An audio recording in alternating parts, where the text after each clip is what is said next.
جادو عام طور پہ کیوں کروایا جاتا ہے؟ ایک جادو ہوتا ہے سحر تفریق، جدائی ڈالنے کے لیے. سب سے پہلے تو میاں بیوی میں، دوستوں میں، ماں بیٹے میں، بہن بھائیوں میں، رشتہ داروں میں، خاندانوں میں، دو کاروباری پارٹنرز میں. بعض اوقات دیکھا نا کہ پارٹنرشپ سے کاروبار بہت آگے جا رہا ہے تو ان کے درمیان لڑائیاں ڈلوانے کے لیے.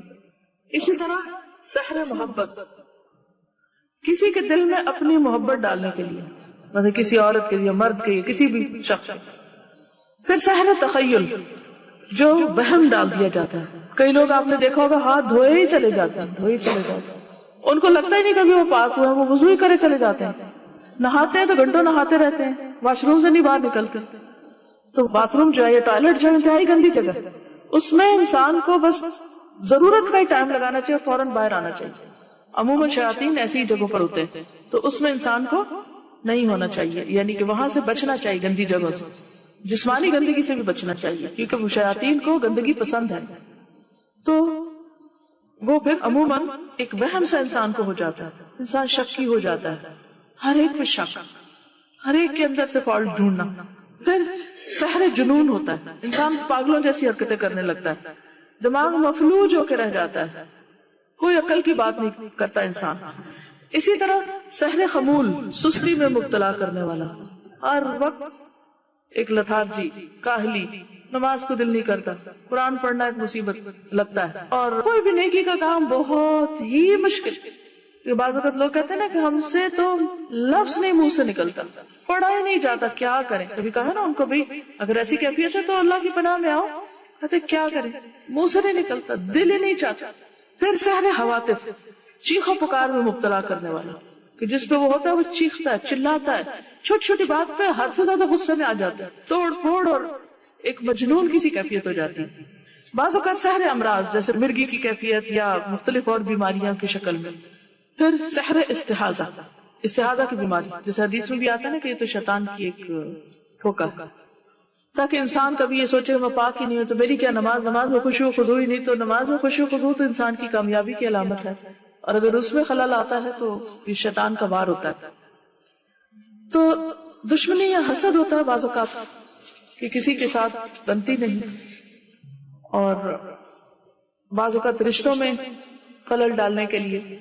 اب یہ ہوتا ہے کہ جب ایسے کوئی اثرات انسان پر ہوتے ہیں تو اس کی جو ایک نارمل عادت ہوتی ہے، بہت ہمبل ہے، بااخلاق ہے اور محبت کرنے والا ہے، ویسے شوہر ہے یا باپ ہے، تو وہ الٹی الٹی حرکتیں کرنے لگتا ہے، بچوں کو غصہ کرنے لگتا ہے، اریٹیٹڈ، چڑچڑاپن، اور عبادات سے دلچسپی نہیں.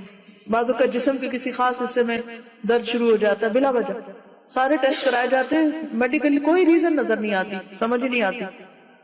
بعضوں کا ڈراؤنے خواب آنے لگتے ہیں اور انسان کو ایسی بھیانک چیزیں نظر آتی ہیں کہ وہ سو نہیں پاتا. بعض اوقات خون کی چھینٹیں نظر آتے ہیں.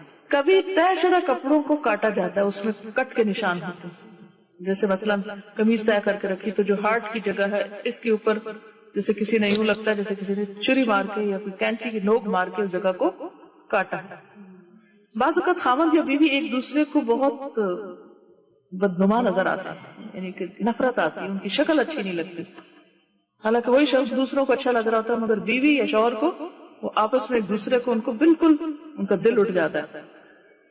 حتیٰ کہ جو ان کا جسمانی تعلق ہوتا ہے اس میں سخت مشکل پیش آتا ہے. بعض اوقات اولاد کی بندش کے لیے کیا جاتا ہے، بعض اوقات جسمانی تعلق کی بندش کے لیے. تو یہ ساری چیزیں علامات ہوتی ہیں جو نظر آنے لگتی ہیں. لیکن بعض اوقات بیماریاں بھی ہوتی ہیں اور ایسے اثرات نہیں بھی ہو سکتے، لیکن اگر پہلے انسان نارمل ہو اور یکایک یہ تبدیلیاں آ جائیں تو پھر انسان ایسی چیزوں کا علاج کرے. لیکن اگر ایک شخص شروع سے بچپن سے بد مزاج ہے، بد اخلاق ہے، اکڑ ہے، وہ اس کے مزاج کا حصہ ہے. لیکن ایک شخص عادتاً نہیں، مزاج میں نہیں، ٹھیک ہے، اچانک ہی کچھ ہو گیا، اس کو نظریں پھیر لی اس نے اور وہ کچھ سے کچھ ہو گئی اس کی عادتیں، تو پھر الرٹ ہونے کی ضرورت ہے کہ مسئلہ کیا ہے. تو بعض اوقات بچوں کے اندر تنہائی کی عادت ہو جاتی ہے، نہ ماں باپ سے ملتے ہیں، نہ بات کرتے ہیں، گم سم، نہ رشتہ داروں سے ملتے ہیں، نہ باہر جاتے ہیں، سب کچھ چھوڑ کے بیٹھ جاتے ہیں، پڑھائی لکھائی بھی چھوڑ کے بیٹھ جاتے ہیں. اب جب ایسی کوئی کیفیت ہو تو انسان کو کسی اور کے پاس جانے کی ضرورت نہیں، دوا کرے، علاج کرے. حدیث میں آتا ہے نا لِكُلِّ دَاءٍ دَوَاء، ہر بیماری کا علاج موجود ہے. یہ بالکل سچی بات ہے. جب کسی مریض کو صحیح دوا پہنچتی ہے تو وہ باذن اللہ ٹھیک ہو جاتا ہے. اور اللہ کا حکم ہوتا ہے کب تک کس نے بیمار رہنا. ایوب علیہ السلام کی آزمائش کو آپ دیکھیں, کئی سال تک وہ بیمار رہے تو ٹھیک ہو گئے, اور پہلے سے بھی زیادہ ان کو نعمتیں ملی. تو مایوس کبھی نہیں ہونا چاہیے. اللہ کا حکم ہوگا تو ایک کن کہنے کی دیر ہے, انسان شفا یاب ہو جائے گا اور دوائیں بھی اثر کریں گی.